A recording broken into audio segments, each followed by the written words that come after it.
Hello and welcome to State of the Economy.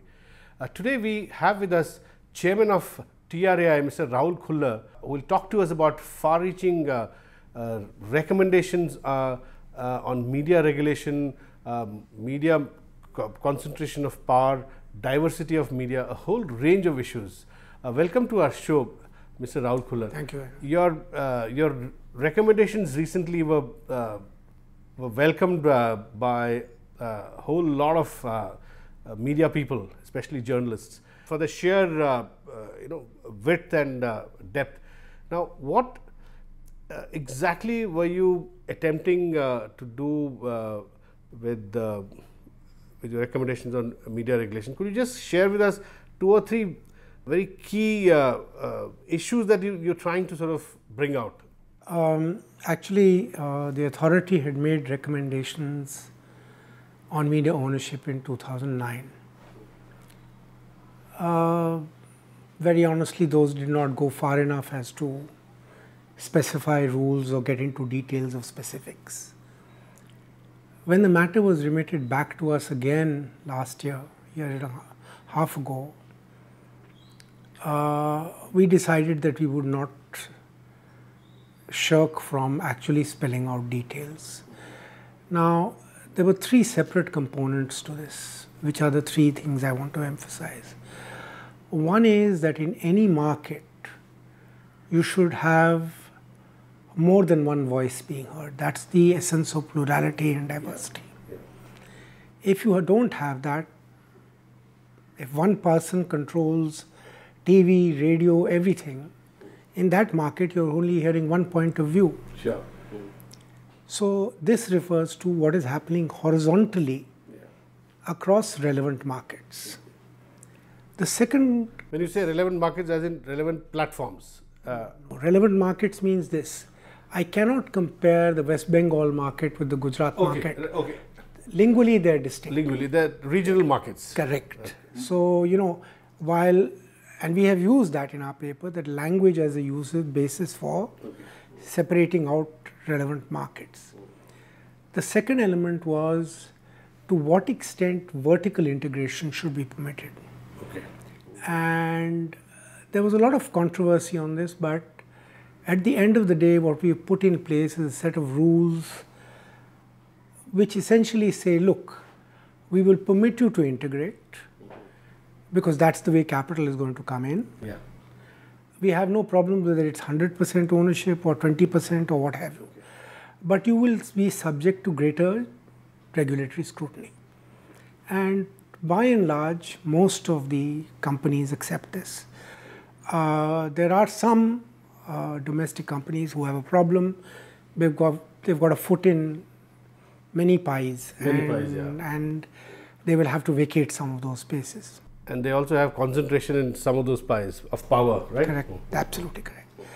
The third issue pertains to internal plurality, which is even if I was to change the media rules, ownership and this thing, do you really think many of the other problems of the media would go away? For instance, you have perverse practices like paid news, private treaties, self-censorship. You have numerous instances where if an editor and an owner conflict on a point of view, the editor gets the pink slip. Yeah, sure. Now, that's an internal problem. That is an internal problem, but essential again to plurality. Yeah, sure. Second, there is a conflict of interest which can affect that internal plurality. Supposing I am a corporate who owns a newspaper, but I have interests in 10 other industries. Yeah. Supposing a reporter files a story about one of those industries saying it's in a damn mess. Mm-hmm. You have no incentive to carry that story because you are invested in that industry. Yeah. The point is, short point is, there are huge conflict of interest issues here. Finally, there is a conflict of interest. Even in regard to policy pertaining to that industry. And the last conflict of interest is where, say, somebody who owns an industry in Mumbai wishes to buy a corporate wishes to buy, say, a television channel. Now, everybody knows TV channels don't make money. Then why is the corporate buying it? And then the issue arises, are we listening to business news or news, or are we listening to the viewpoint of a particular business owner? And this happened in the run-up to the last election, the 2 years before the last. I think those are the three big components that the report addresses. The fourth one is that, has regulation as it exists today worked? And the short answer is no. Because either, for instance, the Press Council of India has no teeth. Has no teeth and is stacked full of the media. Media will not let it do anything. The TV Standards Association, the NBSA, they have done some work, but they again are extremely limited in the amount of penalties they can impose and what they can do. Now, the stage has come where we need to take stock of whether this regulatory framework can be allowed to continue, because if the regulatory framework does not exist and these problems are accumulating year after year, a stage will come where you will have a behemoth which is out of control. Sure. I remember last time when I interviewed you about 6-7 months ago on the same subject, I think some of the recommendations were probably in the works at that time. You'd spoken about them, and you did speak about express concern about corporate ownership of media. Now, all media companies are owned by, in some sense, by corporates, but what we had meant was, big corporate groups which are in several industries, as you just said, if they were to buy into media, which is now happening, you had suggested that there should be some buffer between the owners and the editorial management. Do you have any specific ideas in that regard? I think one of my friends from the media pointed out to me that perhaps I should not have used the word corporate but conglomerate. Conglomerate, yeah. But that said, because even a small company is a corporate, yeah. But that said, I think we examined the idea of a Chinese firewall and what have you, and we found it would be almost impossible to implement. So the way we got around it was two separate recommendations. One was, look, please look at the corporate ownership issue or conglomerate ownership issue very, very carefully, very, very seriously, because you don't want this running out of control. Yeah. However, the authority did not stipulate any limits of equity or dilution at this point of time. It said, have a look at it. The second was that, look, you have to ensure editorial independence, to ensure that if you empower the common regulator with powers to punish and the powers to impose penalties, which doesn't exist now, then what will happen is two things. Number one, editors are protected and journalists are protected. Yeah.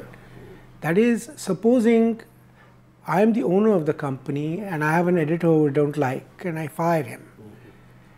The editor should be free to go to the regulator and say, I was fired for not for the quality of work, but for my this thing. Now, one, it gives the editor or the journalist the ability to vindicate himself in public space. Yeah. Second, it puts the owner up for trouble. That if you don't have good reasons, the only reason you're firing somebody is because some friend in the corporate sector told you don't carry the story because it hurts me, sorry, then you're in trouble. So I think those are the two ways we have designed to ensure that some degree of editorial independence is ensured and that self-censorship does not take place. Here, some owners complain, I don't know how you look at it, that sometimes editors themselves get politically aligned, and there are instances of editors leaving an organization, joining political parties. So there is these instances have occurred. So that's what I'm saying. I accept that point. I think all I'm saying is that. How do you regulate that? Correct. I'm not regulating it. The regulator will decide. I mean, the point is you want to be reassured. You want to reassure editors and owners and journalists, all of them at the same time, that A, the government will have nothing to do with it. Yeah, sure. B, the regulator will.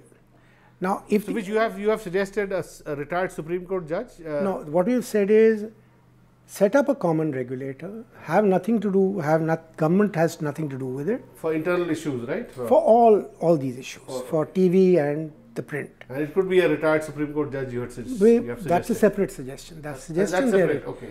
That suggestion is separate. This is, don't pack it or stack it with the media, get people from other walks of life and make it transparent. Okay. Now, once you've got a regulator like that in position, then matters of dispute or differences of opinion can be referred there. You've suggested majority of this body should be non-media. Absolutely. Otherwise you'll have the same problem you had in the UK or what you have here today. We have gone further to suggest that, look, all the recommendations we have made, howsoever pleasant or unpleasant they may be, need to be dressed up in legal garb. They have to have legal firmament and legal stature. So what we suggested is, please appoint a retired Supreme Court judge as a commission to look into this and make recommendations. On what shape?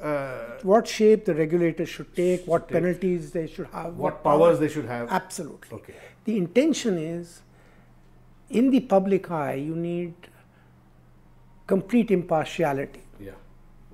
And what better way than to ensure that than to have a Supreme Court judge heading But the this commission. regulator won't look at commercial issues like concentration not at all. of power? Oh, yes, most definitely. He will look at all that also. All those issues? The regulator will look at everything. Okay. The Supreme Court judge as the head of the commission will only map out the legislation that is required for the regulator. So a whole range of issues this regulator will look at? Everything. Yeah. We'll take a small break here. Please don't go away and keep watching RSTV. Welcome back to State of the Economy. We are having a conversation with Mr. Rahul Khullar, Chairman of TRAI, who recently came up with very far-reaching recommendations on media regulation. Mr. Khullar, you just explained how a media regulatory body will be created as you have recommended, which will look at a whole range of issues. Now, what happens to issues of diversity, concentration of power in a particular segment, as you said, in a language segment like West Bengal or Kerala, or across India in terms of platform. Now, you're saying that this body will look at these issues also? Absolutely. Let me explain how. The rules we've devised for horizontal concentration essentially rely on the Hirschman-Herfindahl index. Yeah, I wanted to explain that HHI index. Yeah, how does it work? How does it work? Okay, well, straightforward. Supposing there's one company which controls everything. That means it has 100%. Take 100, multiply by 100, square of 100 is 10,000. Yeah. Two companies, each has 50, 2,500 plus 2,500, 5,000 is your HHI. Yeah, okay. So you get what I'm doing. You just take the share of an individual company, square it, add it up, and you get the number. Okay. Now clearly one extreme is 10,000, which is very, very highly concentrated, a single monopolist. Complete control. Yeah. Complete control. At the other extreme is zero. You'll never reach zero, but as close as possible to zero when there are infinite number of companies. Now, what happens is that if you need, say, supposing in a regional market or any relevant market, you want, say, 4 voices. Okay. Then the most you should be willing to tolerate is 2,500. Okay. Because with 10,000 multiply by 4, 10,000. Okay. 2,500 is the highest you should be tolerating, and if you are willing to even live with, say, 3, then you're somewhere in the neighborhood of 3,000. 3,000. Yeah.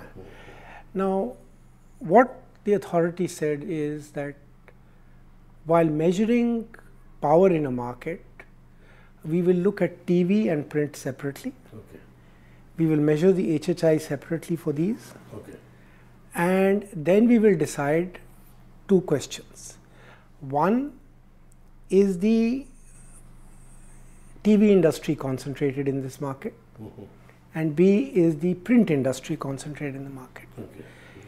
If one particular voice is especially dominant, then we have a problem. You have a problem. But if the domination is only in one market, there's no problem.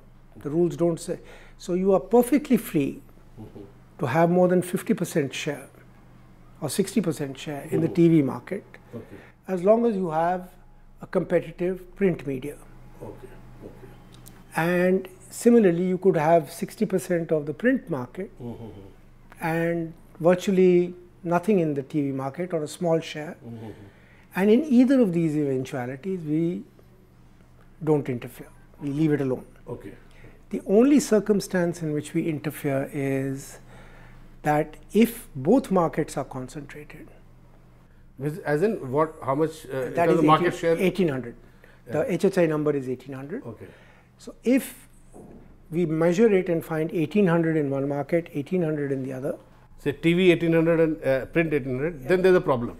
and condition 1. Condition 2, one particular owner has more than 32% share in both markets. 32% share of the viewers or readers stroke. Reader stroke in both markets. TV and a print. Print at the same In time. one area. In one area, they must both, the markets must both be concentrated, and the individual owner must have the largest share. Then there is only one way out, and that is dilution of equity. Dilution of equity. Now, the reason I believe this has been opposed by some of the leading media houses. Yeah. no, actually, I think many of them misunderstood Oh, the the HHI index. HHI index and what we were saying. What we are really saying is that if you're present in both markets and both have to be concentrated and you have the largest market share, only then do we come to dilution of equity. Okay. So for instance, if corporate A has a very large segment in Andhra and TV, but non-existent in print, It does. it doesn't affect it. It has to be both. It has to be both. And that, I think, I think you said both, more than 32% share in both. 32% share in both, and in both markets concentration as measured by the HHI of Okay. 1800. So that, now the purpose of these rules is to bring transparency, tell people this is what we are willing to live with. Now you and I can quarrel about whether 1800 is the right number, 1900, 2000. I'm not particular about that.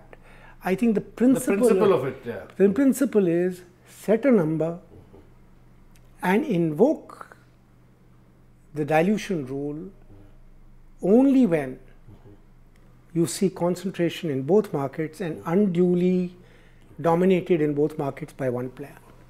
How about vertical integration monopolies? Like somebody in the TV space is a broadcaster with a significant market share, also distribution being controlled, the MSOs or what have you, cable, downstream. How do you address that? How we address that? Actually, we addressed it as part of the recommendations in the DTH guidelines earlier this year, and we have reiterated those. Let me give you an example and it will illustrate what I'm trying to say.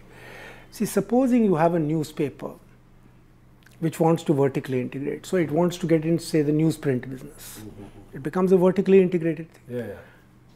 It has no effect on us because the plurality you are looking for is not in the newsprint market. The plurality is in the horizontal newspaper market.